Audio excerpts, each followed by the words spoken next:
Hay una frase muy simpática que dice que al ojo del amo engorda el ganado, que podríamos utilizar para el proceso penal mexicano. Al ojo del fiscal engorda la justicia, engorda la investigación, engorda la exhaustividad de la investigación, engorda la conducción de la investigación, el mando y, lógicamente, una mejor, un mejor trabajo de la policía administrativa, una mejor relación entre la policía administrativa y el Ministerio Público, porque son dos entidades distintas.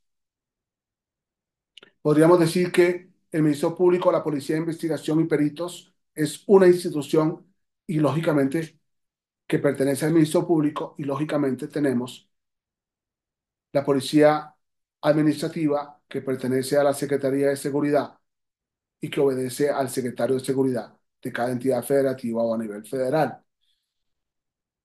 Estas diferencias las tenemos que tener claras a la hora de un fiscal que llega al lugar de los hechos, que empieza a conocer policías del área distintos a los policías del Ministerio Público, distintos a los peritos.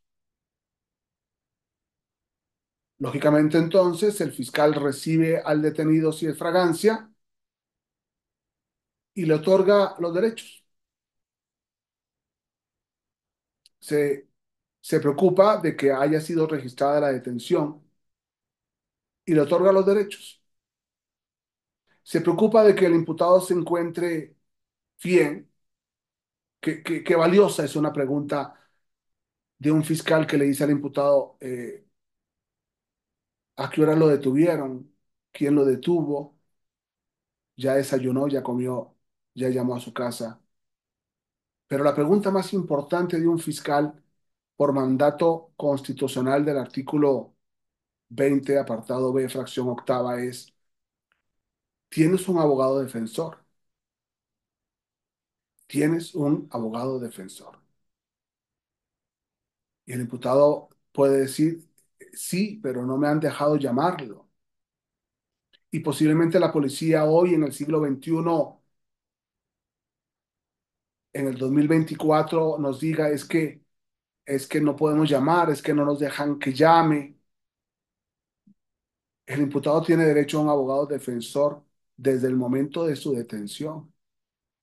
Y entonces el fiscal tiene que ver en qué momento llego yo como fiscal, en qué momento fue detenido el imputado, cuál ha sido el lapso entre la detención y el puesto a disposición sin demora, y saber que no ha podido hablar con su abogado defensor. Y el artículo 20, apartado B, fracción octava, dice: su abogado defensor, que debe estar en el lugar de los hechos, si lo quiere y si puede, y que puede pedir información para poder asumir la defensa de ese muchacho que le ha nombrado como defensor.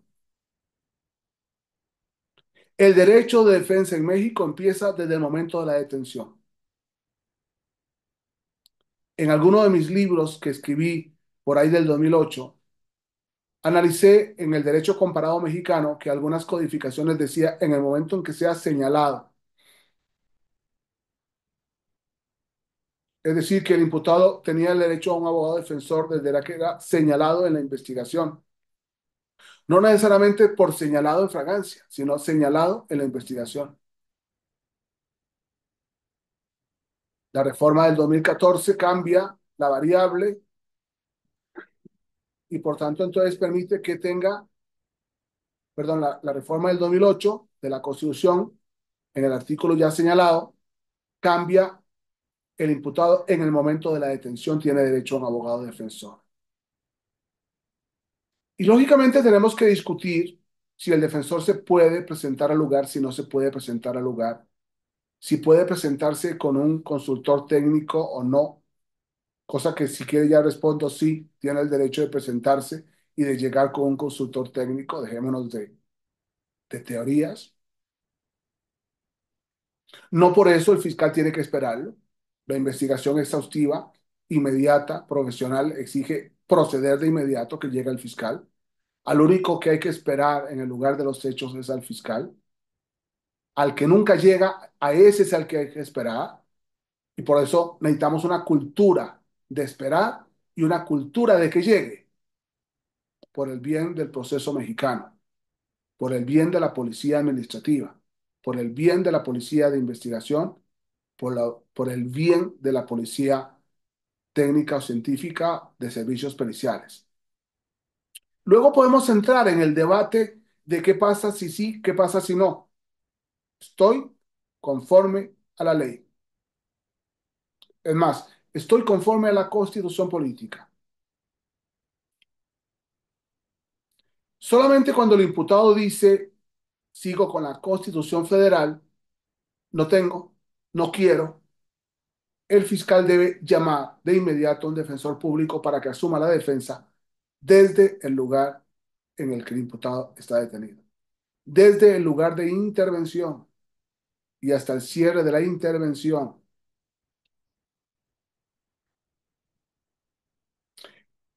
Podríamos decir que es un mandato constitucional muy exigente, sí, pero está ahí. Y no solamente está ahí, sino que lleva años de ser violado. Ahí está ahí.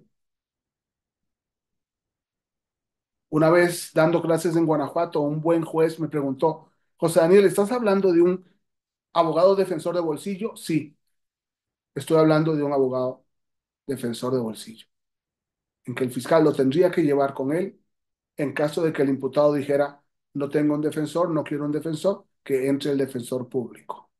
Alguien que proteja los derechos del imputado. Entonces, qué interesante es como en el lugar de los hechos hay un contacto del fiscal con el detenido y hay un contacto del defensor con el detenido. Y aprovecho porque en adolescentes tienen que estar los padres, más importante que el defensor, o en su ausencia, el procurador o la procuradora de los derechos de niñas, niños, adolescentes, si no están sus padres. O sea, Daniel, ¿sigues exigiendo? Sí, porque lo dice la ley. En el caso de adolescentes, la justicia integral para adolescentes y la Ley General de Derechos de Niñas, Niños y Adolescentes. ¿Ha puesto el listón muy alto México? Sí, lo ha puesto muy alto. ¿Se puede violar esos derechos? No, no se pueden violar. Son derechos. Y por eso tenemos que investigar con esa calidad y con esa capacidad de hacer las cosas bien conforme a la ley y conforme a la Constitución. Lógicamente, después de que el Ministerio Público retiene al adolescente o retiene al adolescente por 36 horas y al adulto por 48 horas, sin dejar que el tiempo corra, porque puede ser de inmediato o una hora después y no necesariamente después de las 48 horas,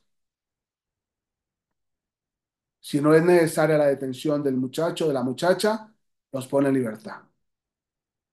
Una pregunta que me hicieron yo cuando empecé a capacitar en México en el 2008, cuando me decían los fiscales, José Daniel, cuando ordenamos la retención por 48 horas, ¿verá que tenemos que esperar que el término venza? No, no hace falta que el término venza. Es injusto e inhumano que un término venza en perjuicio de un imputado. Si debió quedar 5 minutos después en libertad, hay que ponerlo en libertad. Si debió quedar en libertad desde el lugar de la detención, hay que ponerlo en libertad. No hay por qué hacer trámites cuando se trata de la libertad de una persona. Y por eso es muy importante que el fiscal llegue al lugar de los hechos para que tome esas decisiones constitucionales que son, lógicamente, decisiones procesales. Es muy interesante porque estoy tratando de tirar ideas solamente sin hacer un análisis jurídico constitucional, jurídico procesal y además según la jurisprudencia de la Suprema Corte de Justicia de la Nación. Hay que humanizar el proceso. Muchas gracias.